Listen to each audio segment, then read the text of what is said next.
Have you ever wanted to raise dairy goats but didn't know quite where to start?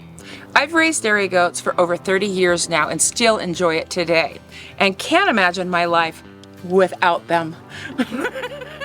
I'll be going over some of the first and most important basics to get you started, some things that I wish I knew before I got my first goat, and some things to think about down the road to get the most out of your goats. Goats can be a real asset to small homesteads like ours.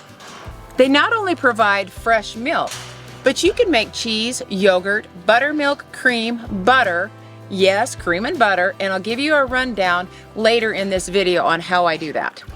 There are 4 essential things that you'll actually need before you even bring your goat home to get you started, and your space or your area is going to be the first one.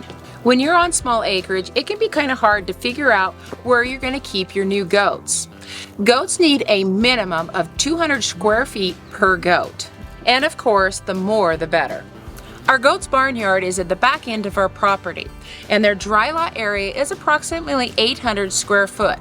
And in addition to that, they have 3 shelter areas that keeps them out of the elements, which is really essential. They don't need 3, but they do need 1 good covered area to keep them out of the rain, the wind, the sun, and to protect them at night. For their sheltered area, they need about 20 square foot per goat to give them enough room. We've got 1 shelter here that's almost completely enclosed. We do have 1 small opening on the south side. That's the side that we don't get as much wind, so they definitely get protection from that north wind. We can also use that room for a birthing room. It's got a nice door on it or a gate that we can close when one of the mamas are having babies or if we need to seclude one of the goats for one reason or another. There's also an overhang that protects the feed. It keeps it from getting wet, and it also keeps them out of the weather as well. They also get protection from the barn itself. This was really great when we first started. It was perfect for just 2 goats. This year we've added another shelter. This is really great because it offers shade from that hot afternoon sun. This is west facing. It'll also help protect from the wind that we get here. It's a pretty windy place. I really wanted it because when we have a doe that might be kidding and we've got bad weather, rainy, this will offer those other goats a protection from that rain. We also hope to get some bunks made for that shelter. Something that's off the ground, some platforms, because goats love to sleep up on platforms. Platforms and bunks aren't necessary to raise goats. It's just a bonus for them, but it does keep them warmer during the winter months. Good fencing is absolutely necessary. Goats are little brats, Houdinis, and escape artists, and some are worse than others. When we first got our goats, we used 4-foot tall cattle panels. They were secured with T-posts pounded into the ground. And that fence held up really well for us for 30 years. This year we needed to update the fence. While the cattle panels lasted, they were bent up and the T-post rusted and rotted and needed to be replaced. Kevin made welded metal panels with drill steel posts cemented in. This fence should last us until we're in our hundreds.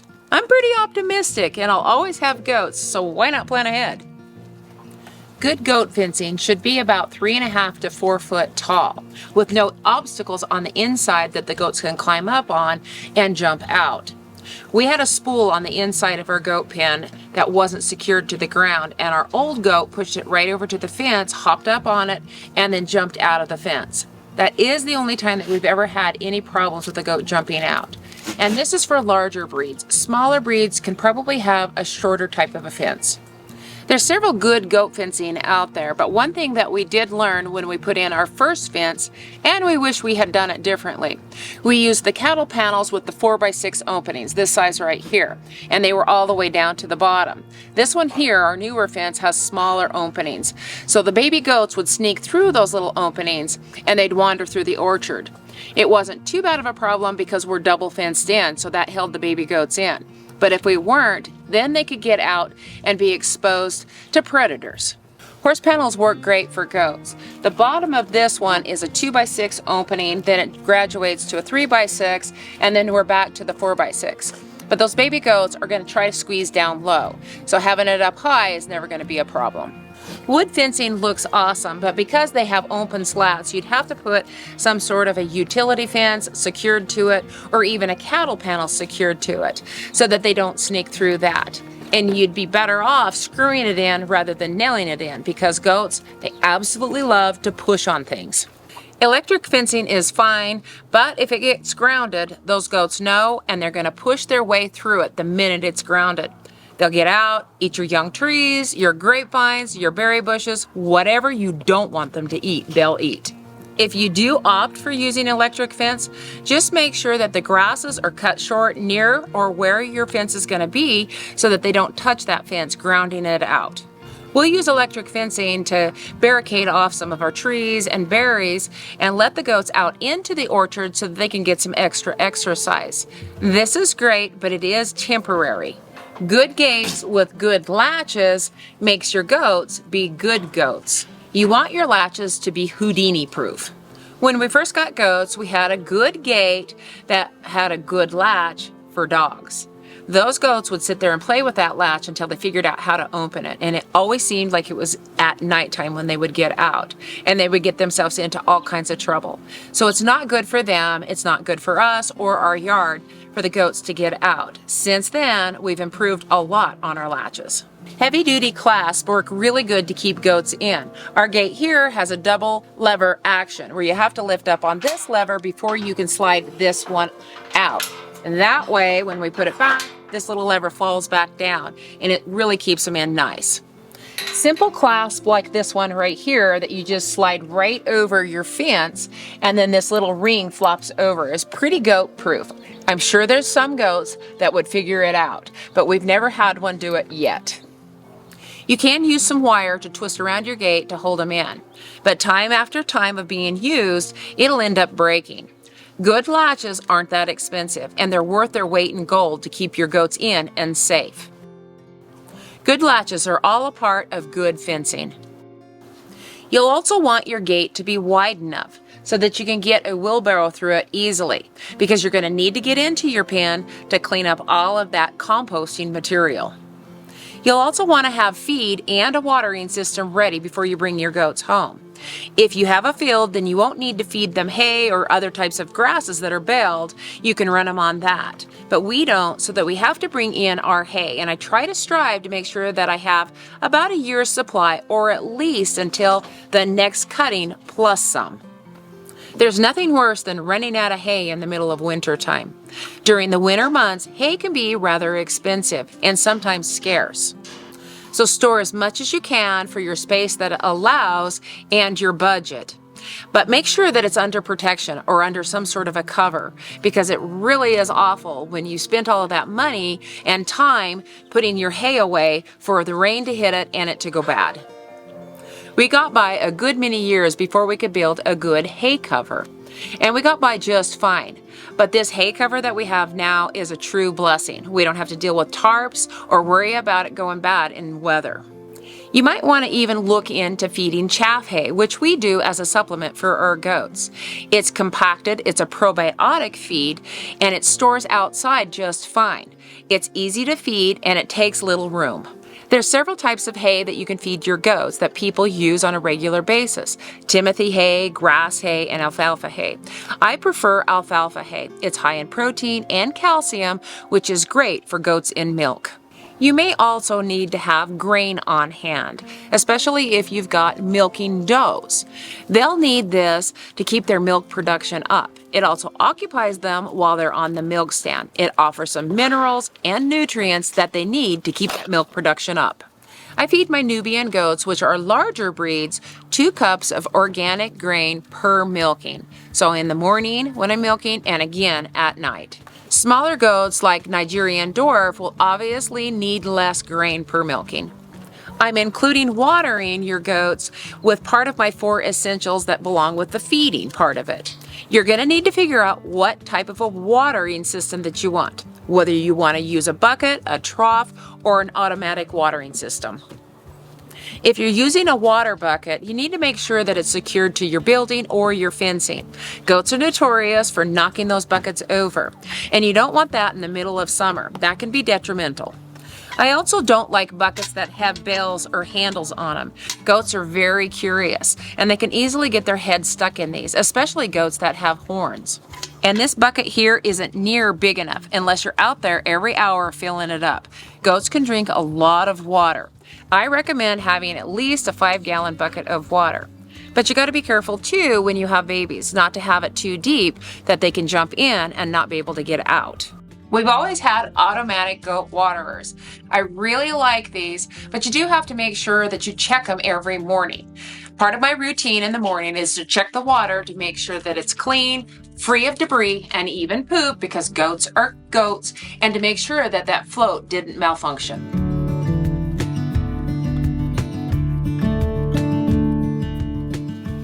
While automatic waterers are easy to use, they're also easy to forget because you're not filling it up. So just make it a part of your daily routine to check on your waterer. These are the 4 essential things that you're going to need before you bring your goats home: your space, shelter, fencing, and feed, whatever it'll be. Now let's get into the next essential things once you have your goats. When it's raining, snowing, the wind is blowing, it's really nice to have a nice sheltered place to milk your goats.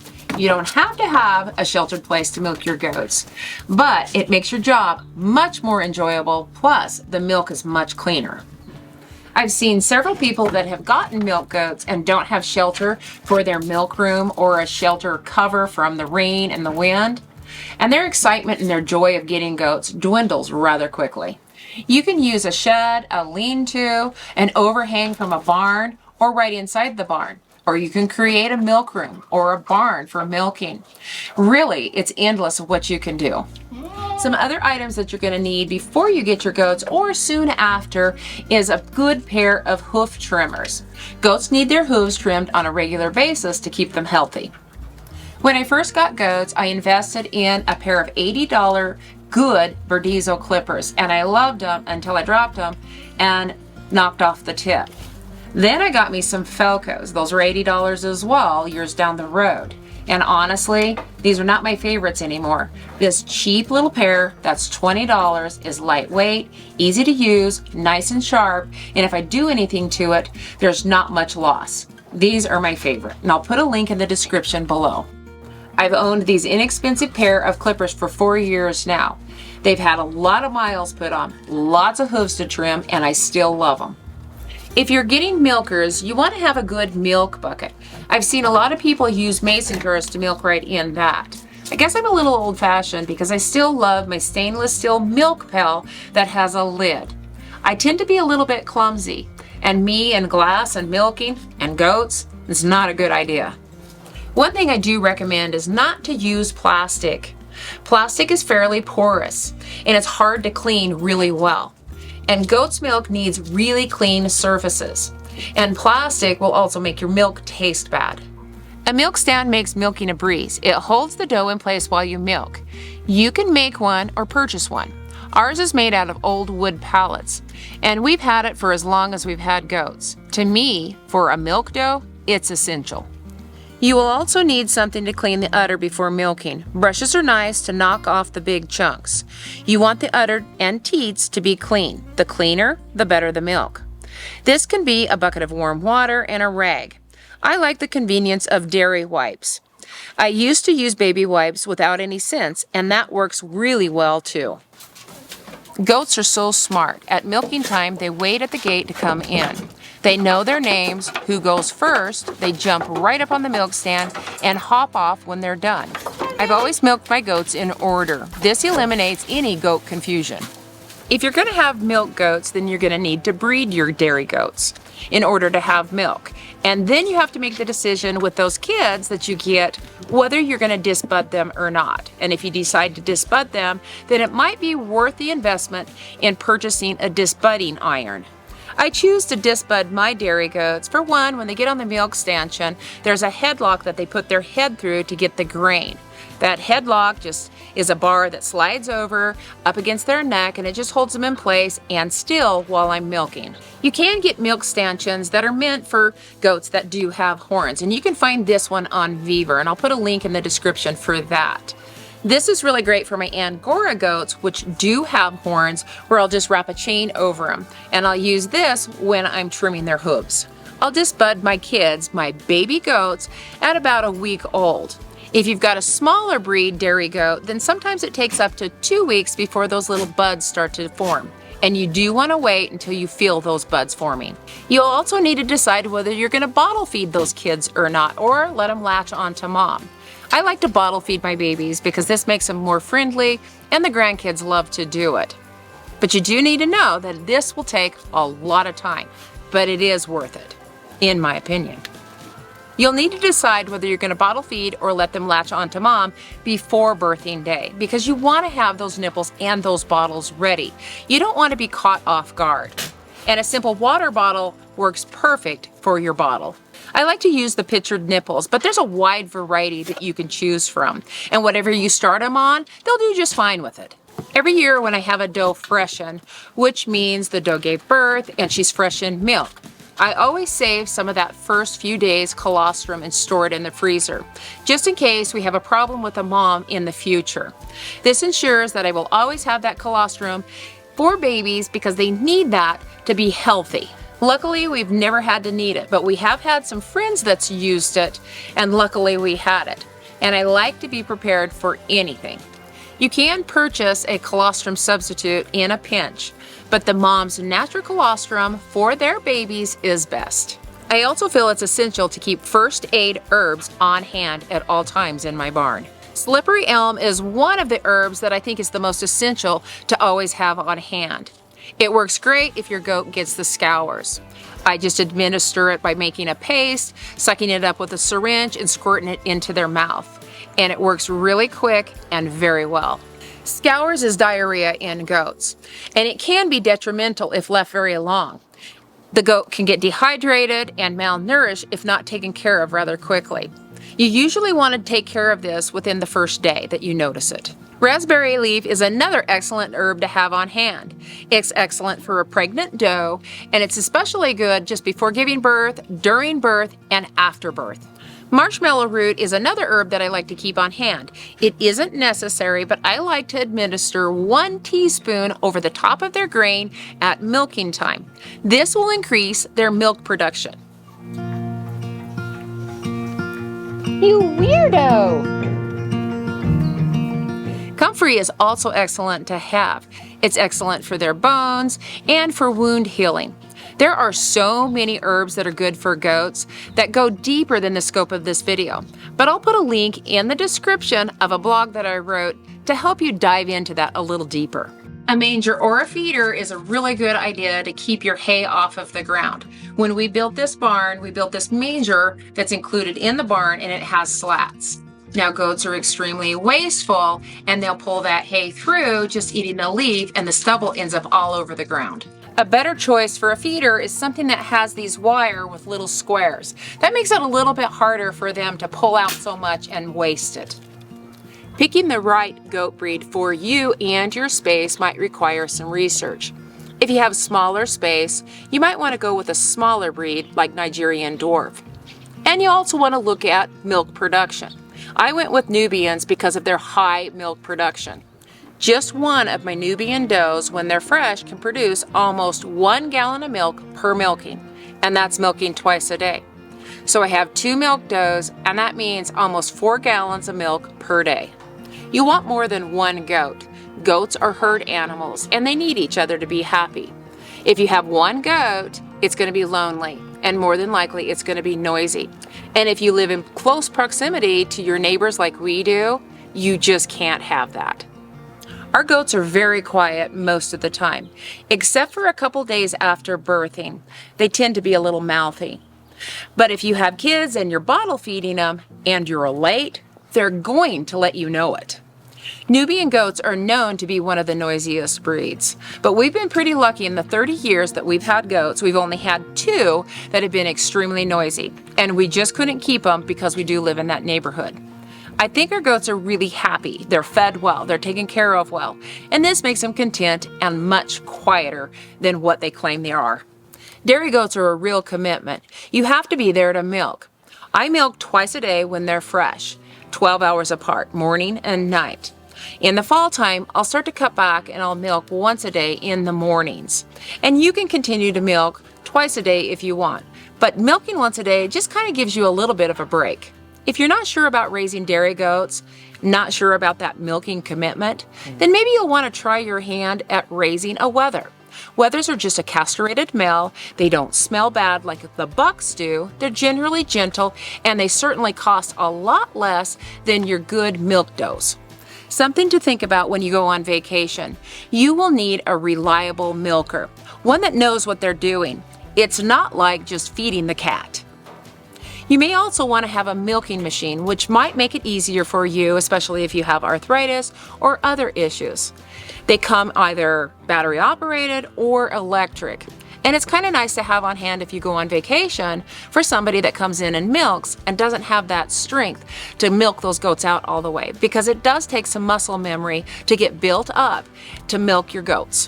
One thing about milking machines is they can be kind of finicky. There's a lot of tubes, and if you don't know which tube goes to what, then the milking machine won't work properly. So make sure that you walk your vacation milker through the process before you go. My goats are on a dry lot, and I like to clean the pen often. I usually do a quick rake over first thing in the morning. It only takes about 5 to 10 minutes, so it's really quick. I use a cement rake like this that makes it really easy to scrape everything up, and then use a big scoop shovel. Toss it in a big bucket or a wheelbarrow and haul it to the compost pile. That keeps the pen really nice and clean and the flies down.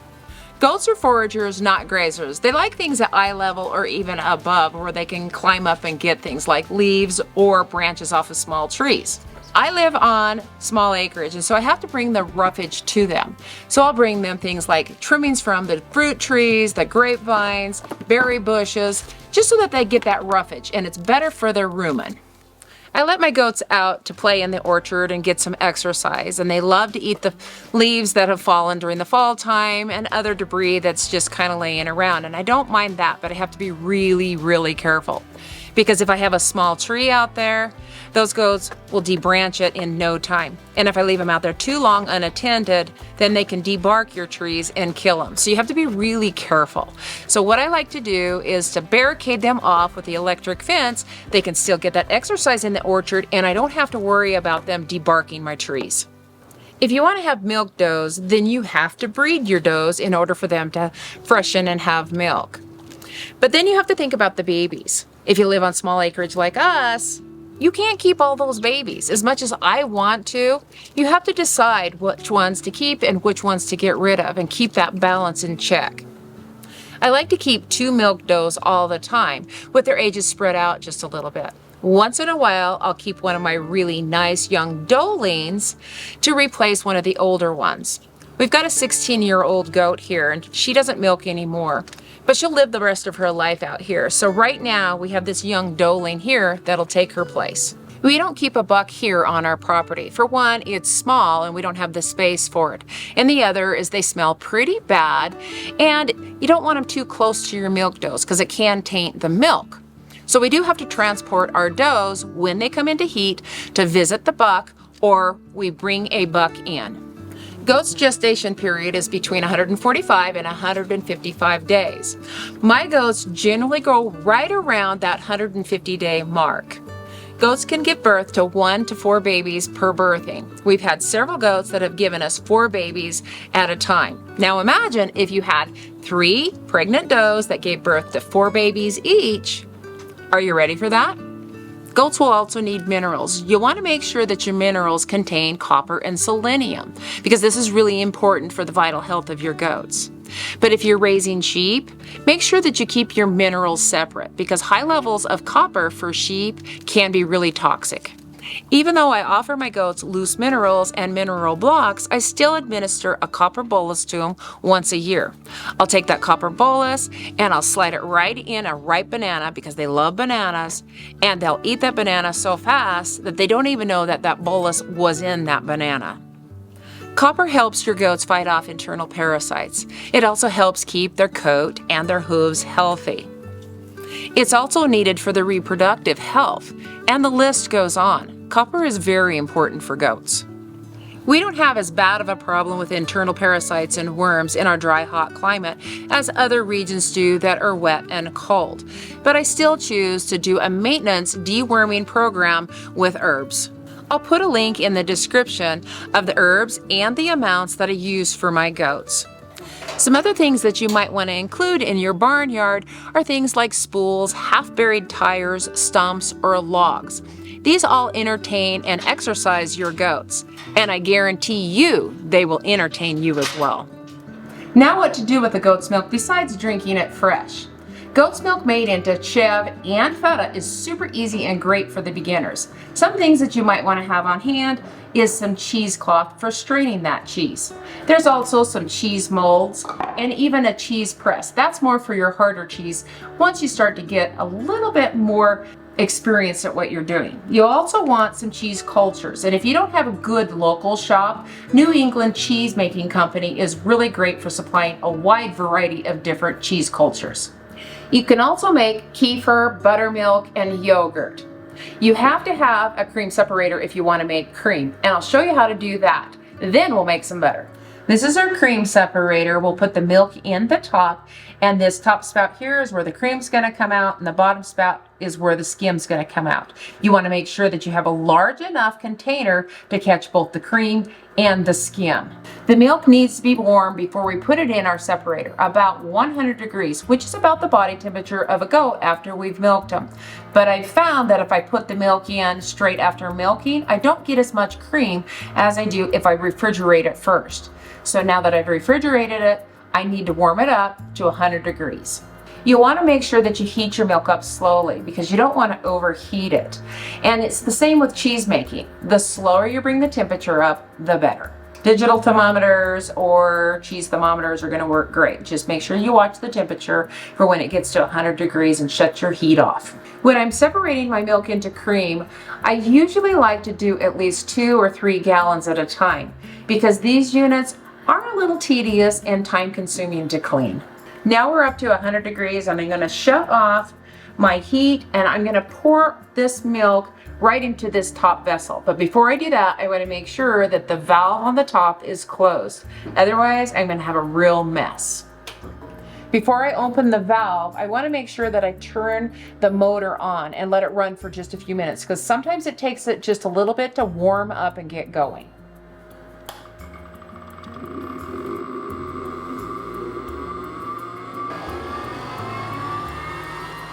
Okay, make sure that you've got your vessels underneath the catch and turn the valve to open.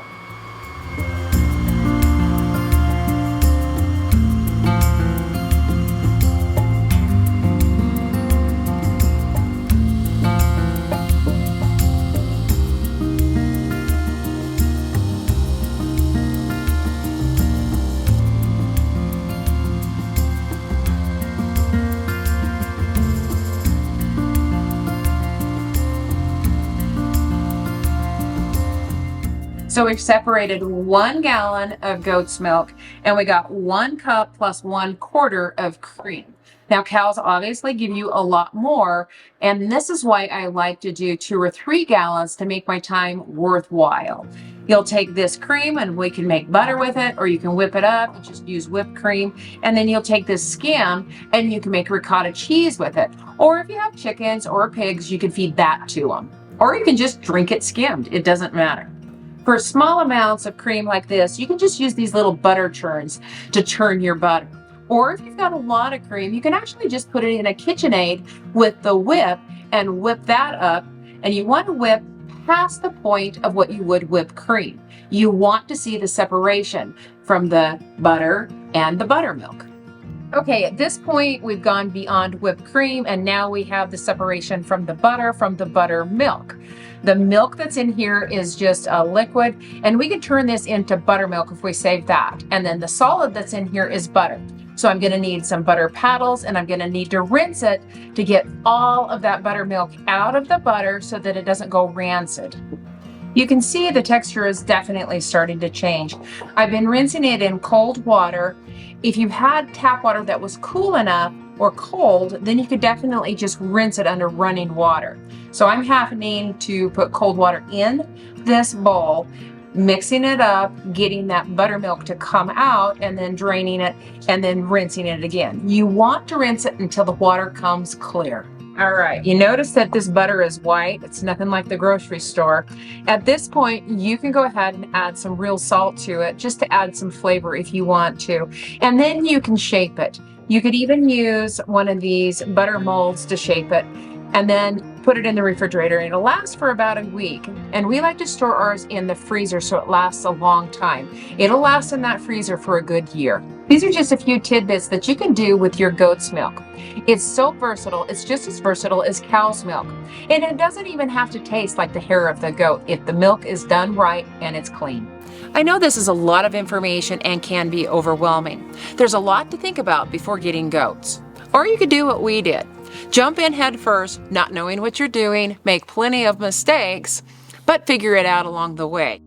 Being prepared will help the process to be less frustrating and definitely more enjoyable. And as always, if you have questions, put them in the chat. Thanks for goating around with me today, and may God bless you in your goat endeavors.